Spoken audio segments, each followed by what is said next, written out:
mic is muted. There you go. Hey, welcome back to Shadow Shorts. My name is Jeff Echols. I'm Senior Advisor and Head of Marketing for Shadow Partners. And I am joined today by Marc Goldman. Hi, Marc. Hey, Jeff. Marc is why don't you I'll us who introduce you myself. are? Yes. Yeah, I'm, amongst other things, I'm the Director of AEC Industry Solutions at ESRI and a longtime contributor to the AEC industry in general through a bunch of roles over the many years. Yeah. I mean, you said amongst other things. There is a long list of other things that you're involved with. What else are you doing? Just in the last year, I have become pretty active in a number of industry associations. Building Smart, I'm on one of the steering committees for infrastructure and also involved in the working group on digital twins and GIS and BIM.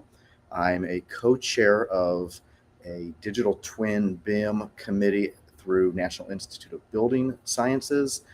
I am very active in the Digital Twin Consortium, co-chairing the AECO committee, and an avid cyclist and trying to earn my private pilot's license. Nice. All right. I need to ride home, by the way. Okay, well, I'm not ready yet. No passengers right, yet. Next time. Yeah. So you mentioned digital twins. Yep. And a lot of the things that you mentioned are very data heavy. The GIS, the BIM, it's all that's the industry, right? It really is. That's what we're running on now. And so one of the things that you and I, when we were talking yesterday, you were talking about data and graphs and understanding, right? Because we're collecting data, we're inputting data, but what do we do with it? How do we understand it? So can you tell me a little bit about what you were telling me yesterday in terms of what do you do with all that data? Yeah, I mean, it's really an interesting time. I'm seeing a real shift from heavy file-based workflows, whether it's CAD files or BIM files or spreadsheets or even images that get generated into files, to really being data that we access through services and then combine those to glean the insights that we need to make decisions. So, whether it's Autodesk with a new product called Forma that is very much moving away from files into truly data, GIS, which since really its inception has been all about files and layers of data that you bring together and combine and run reports on. And you might generate a map file, you might use shape files to exchange with other folks, but these days it's really all about the data that resides on servers and pulling what you need from a specific region, a specific query, and again, just being able to make decisions based on data, not files that you then need to interpret. Yeah. So we're not going to turn the camera around because we'll get all washed out and backlit, but we're in San Francisco right now. It's an incredible view out here. We're in San Francisco because AIA, American Institute of Architects, their annual conference on architecture is going on right now. And yesterday I was walking the floor. I know you were as well. And I was trying to pay attention to what are the booths, who are the vendors that people are paying the most attention to, where are the biggest lines, beyond what somebody's giving away, et cetera, right? The socks or t-shirts or Legos or whatever. And I didn't see Legos. I'll tell you where they are.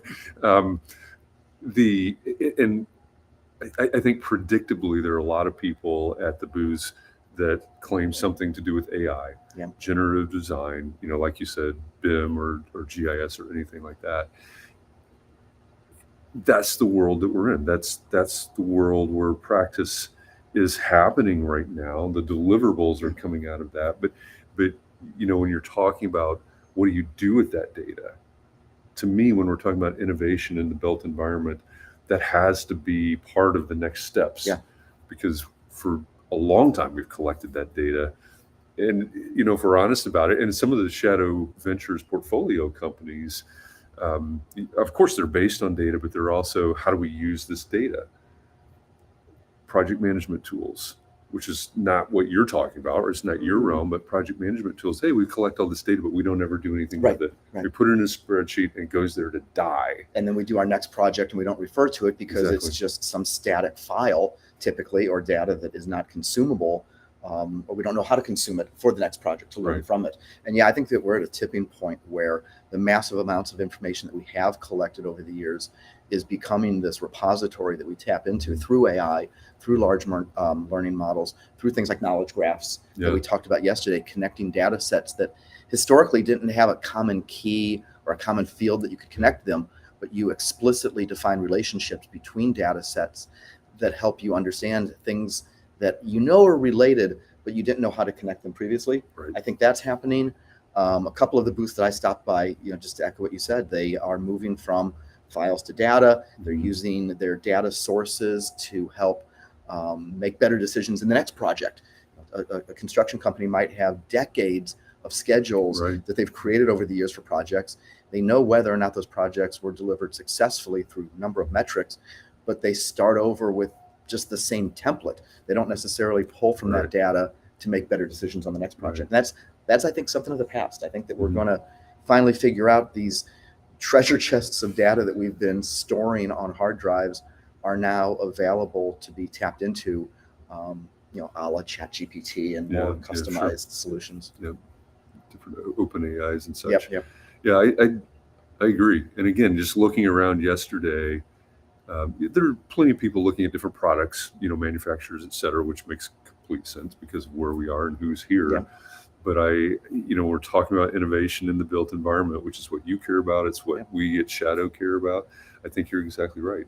It's what are we going to do? How do we use this efficiency, richness, et cetera, et cetera. So I love these kinds of conversations. I appreciate you joining me for this one today. Fun to do. If you're out there watching this either live or in the future, in a time shifted version, if you value conversations like this, coming up later this year in October, we're going to host Shadow Summit.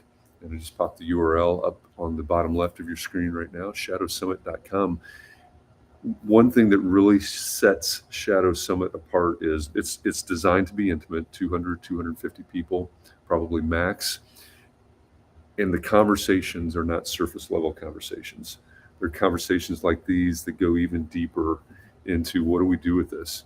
Here's what happened in terms of innovation in the built environment throughout 2023.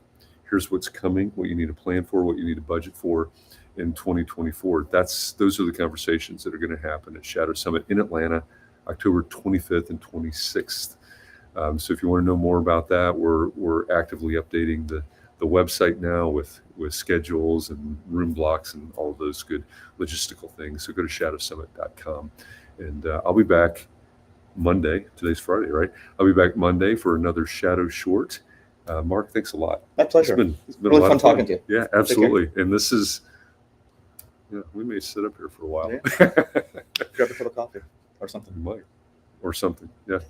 All right. Thanks, everybody. We'll see you next time.